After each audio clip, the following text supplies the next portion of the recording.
क्या ये बात सही नहीं है कि अब धीरे धीरे जैसे वक्त गुजरता जा रहा है, दिल्ली सरकार के हाथ से चीजें बेकाबू हो रही हैं? ढेरों मिसालें हमारे सामने हैं। मसलन इस वक्त मेरे सामने एक अखबार की कटिंग है जिसमें लिखा हुआ कोरोना संदिग्ध डॉक्टर पिता को लेकर बेटी 5 अस्पतालों में चक्कर लगाती रही, किसी ने भर्ती नहीं किया, उसने दम तोड़ दिया।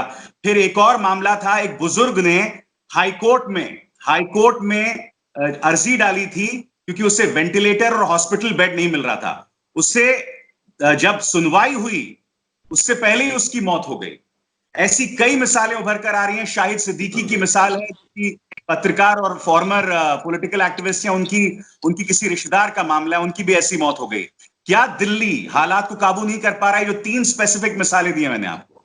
बिल्कुल, मैं आपको इस सिलसिलेवार बताऊंगा। अभिसार जी, देखिए, ऐसा है कि पहले दिन से ही हम बेहतर चिकित्सा सुविधा दिल्ली में देने के लिए अरविंद केजरीवाल की सरकार प्रयास कर रही है और इसमें हमने 9,000 बेड सुरक्षित किए हैं कोरोना संक्रमित मरीजों के लिए। ऑक्सीजन की व्यवस्था, वेंटिलेटर की व्यवस्था, डॉक्टर्स के लिए पीपीई किट्स की व्यवस्था, नर्सेस के लिए पीपीई किट्स की व्यवस्था, उनके रुकने के लिए होटल्स के इंतजाम। यानी हम चिकित्सा, प्लाज्मा थेरेपी जैसी चिकित्सा विधि को अपनाया जिससे लोगों की जान काफी हद तक बचाने में हम कामयाब हुए। तो दिल्ली के अंदर हम लोग चिकित्सा व्यवस्थाओं को लेकर सजग हैं, लेकिन हाँ, ये बात जरूर है कि ये बड़ी महामारी है, एक बड़ा संकट है और रातों रात सब कुछ करना बहुत मुश्किल है। इसलिए हम फेज वाइज, जैसे हमसे पूछा इसका जाता है भाई, मतलब इसका मतलब ये हुआ, आप कह रहे हैं, सुनिए सुनिए संजय भाई, इसका मतलब ये हुआ, आप कह रहे रातों रात करना मुश्किल है। 5 साल आपकी सरकार थी, आपकी उपलब्धि, आप हमेशा कहते थे मेडिकल मेडिसिन मतलब मेडिकल फैसिलिटीज और एजुकेशन था। रातों रात अब आप कह रहे हैं कि करना संभव नहीं है। इसका मतलब 5 साल आप नहीं कर पाए दुरुस्त, उसी का परिणाम आज हम देख रहे हैं। ये जो तमाम मिसालें मैं आपको बता रहा हूं उसी का नतीजा है। संजय, क्या ये बात सही नहीं है? मुझे लगता है कि इसी का जवाब आपको देना मुझे जरूरी है। सबसे ज्यादा जरूरी इस बात का जवाब है आज दिल्ली में हमने क्या किया और हमारी चिकित्सा सुविधा कैसे दूसरों से बेहतर है, यह जानना जरूरी है। दिल्ली हिंदुस्तान का पहला राज्य है जहां पे पर मिलियन ज्यादा टेस्टिंग होती है।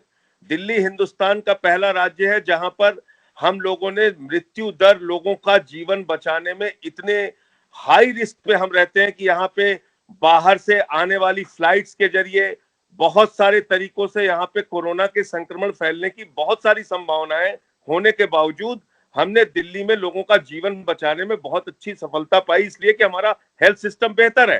बेड्स हमारे पास आज भी 4,000, जब मैं आपसे बात कर रहा हूं, 4,000 बेड हमारे खाली है हॉस्पिटल के अंदर। अहमदाबाद, जिसके चिकित्सा मॉडल का पूरे दुनिया में डंका पीटती है बीजेपी, वहां अहमदाबाद में 6.9% मृत्यु दर है, दिल्ली में 2.6% मृत्यु दर है।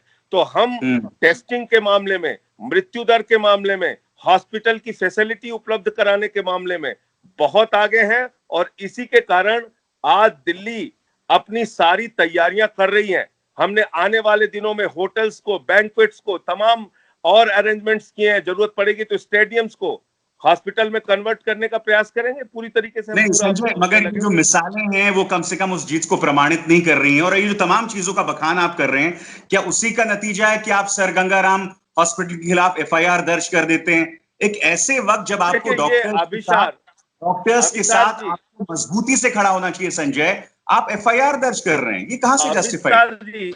अभिसार जी, ये बातें जब मैं सुनता हूं तो मुझे बहुत तकलीफ होती है। ये दुर्भाग्यपूर्ण है। जो सरकार डॉक्टरों के साथ पूरी मजबूती से खड़ी हुई है और जो सरकार डॉक्टर्स को सबसे बेहतरीन फैसिलिटी हिंदुस्तान में दे रही है, हमसे ये कहा जा रहा है कि हम डॉक्टरों के खिलाफ हैं या प्राइवेट हॉस्पिटल्स के खिलाफ हैं। ये बिल्कुल सच नहीं है। अगर प्राइवेट हॉस्पिटल किसी मरीज के साथ अमानवीय व्यवहार करेंगे, उनको एडमिट नहीं करेंगे, उनसे ओवर विलिंग करेंगे, तो उस पर हम कार्रवाई करेंगे।